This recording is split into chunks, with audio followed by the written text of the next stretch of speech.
Okay, today we're going to take a look at what are all these bodies that sometimes get created inside of Fusion, and how can you use them effectively, to construct your part. Here we're going to do a simple exercise to create a box. And if we turn off one of these bodies, we can see that we have this box here with a lip. And if we look at the top half, we have the adjoining part. So let's take a look at how we can use bodies effectively, to create something like this. So I'm going to start off with a new design, and again, sketch. We'll make this box 6 by 4.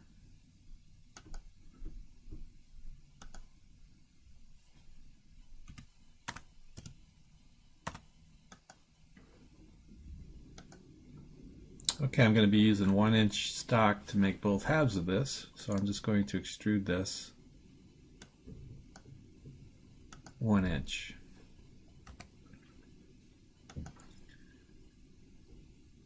Okay, I'll show you something new here as well. Let's use this construct feature. So we'll use this construct feature to create a plane that's halfway through.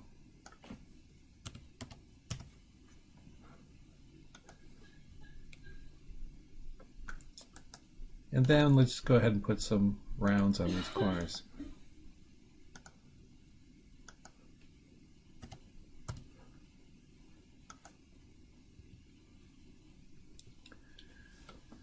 I'll also show you a tool that I use quite often when I'm working in Fusion.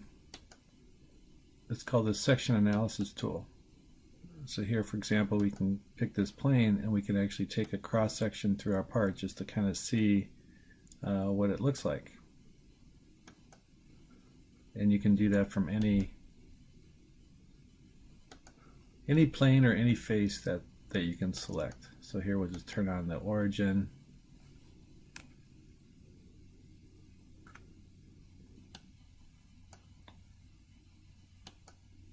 And you can see we can drag out the cross section that way as well. These will come in handy, especially in this exercise. I always turn them off. The next thing I want to do is I want to hollow out this part. Maybe have a 0.2 wall thickness on this thing. So here we're going to use this create modify shell command. I'm going to pick the entire body and we'll give it a 0.2 thickness. Now let's turn that analysis back on, that cross section, so now you can see we've hollowed out that part. Now I need a top half and a bottom half, and here's where I'm going to introduce another new feature here called split bodies. I'm going to pick the entire one solid body that we see here. I'm going to pick my splitting tool, which is this plane right down the middle that I constructed. And now we've got two halves, body 1 and body 2. It's often useful to rename these.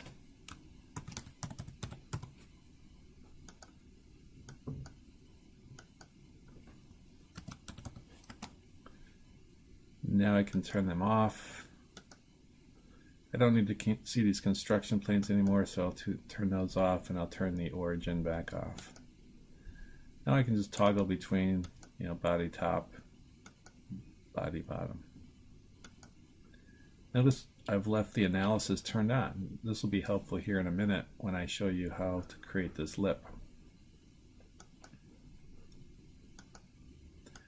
So the next thing we want to do is create a lip so that this inserts inside of each piece, inserts inside of each other when we go to put this together.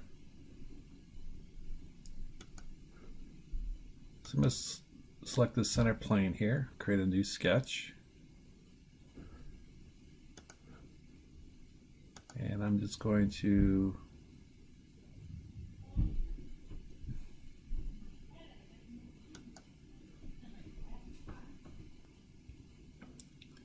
now I've created the shape that I want here for my cutout and then for my part that I'm going to add in.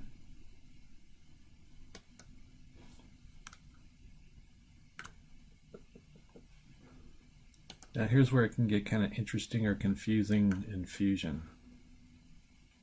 So let's go ahead and create this as a sweep. I'm going to choose this and then choose the path, which is around the entire part.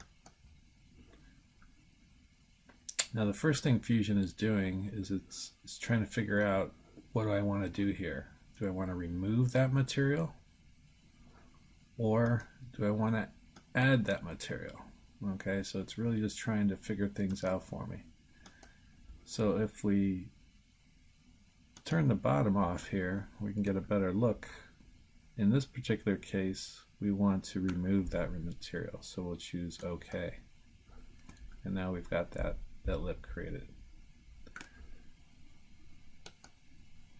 Now for the bottom piece, we want to have it stick up so that it inserts inside of there. So in this case, I'm going to turn that sketch on. We're going to do repeat sweep command. Pick this. Pick the path. And now we have the material added into here. So let's turn those both on. We can look at this and we can see that we have our lip and our groove that this is going to insert. Now this is designed as a perfect fit, and so we know when we're machining we're not going to have perfect sizes every time, so we might want to generate some clearance to accommodate for the tolerances of our machining, here as well. So let's do that in an easy way.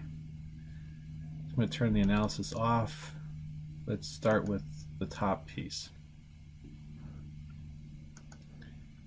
I'm just going to use a simple press pull here. I'm going to pick all these faces that go around here.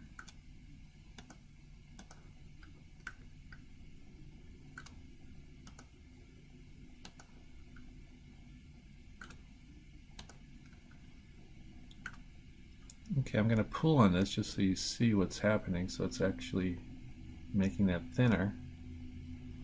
And so maybe I want to put in 0.005. And then let's do the same for the top.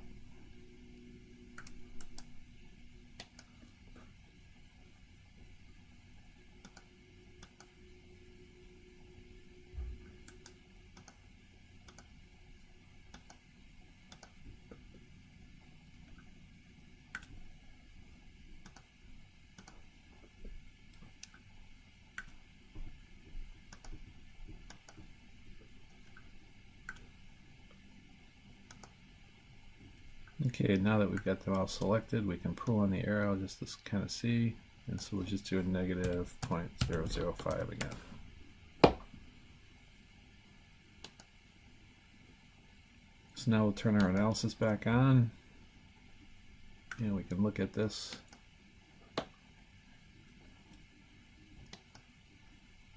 And we can see that this looks correct, for this design. A little bit of clearance in here. You'll have to figure out with your machine if this is good enough, or if the clearance amount needs to be increased as part of that. Of course, you can always edit this.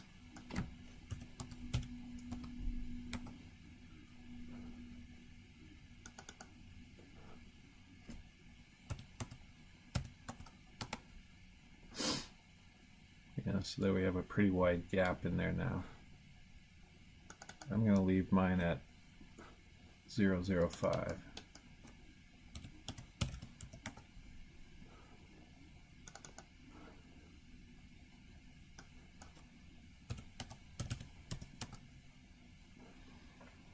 Okay.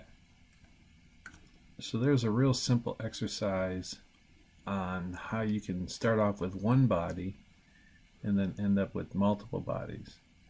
Now we want to accommodate this so we can machine maybe both parts at the same time. So essentially what I want to do is remove this top, flip it over, and place it on the same plane as we have here so that I can machine it out of one piece of stock all at the same time. So here I'm just going to simply do a move command, and we see here we have a selection of bodies. There's different types of things you could select. So I'm going to choose this top body. First thing I'm going to do is just kind of slide it up out of the way here.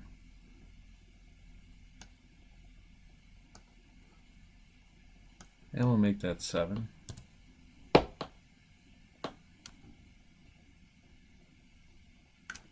Now I'm going to rotate it 180 degrees. And then we'll move it down 1 inch.